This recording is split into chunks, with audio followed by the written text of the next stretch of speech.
तो जी नमस्कार दोस्तों, आप सब जानते हैं तिथे साहिलाल का नया गाना टिटुलिया मारे जान रिलीज हो चुका है अनंता म्यूजिक वर्ल्ड पर। और जैसे कि वीडियो में थे साहिलाल यादव और एक्ट्रेस रानी नज़र आए हैं, तो उन दोनों ने ही अपने नए गाने थे शूटिंग सेट से नए लुक में नए गाने पर रील्स वीडियो बना दिया है। देख सकते हैं टिटुलिया मारे जान जाने पर थे साहिलाल यादव और एक्ट्रेस रानी ने किस तरीके से ज़बरदस्त वीडियो बनाकर पोस्ट किया है और काफ़ी तेज़ी से ये रील्स वीडियो चल रहा है इंस्टाग्राम पर। और शुरुआत हो चुका है रील्स का और बहुत ही बड़े बड़े गाने भी थे साहिलाल यादव शूट कर रहे हैं अभी दिल्ली में।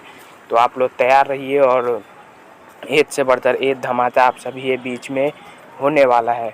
तो आप सभी को टिटुलिया मारे जान कैसा लगा है और क्या आप लोग रील्स बनाएंगे इस गाने पर, कमेंट में ज़रूर बताइएगा। मैं मिलता हूँ आपसे किसी नए वीडियो में नए अपडेट के साथ, क्योंकि अभी बहुत सारे अपडेट हैं जो कि आप सभी को देना है। तो आप सब तैयार रहिए, एक से बढ़कर एक सुनामी और आंधी आप सभी के बीच में आएगा।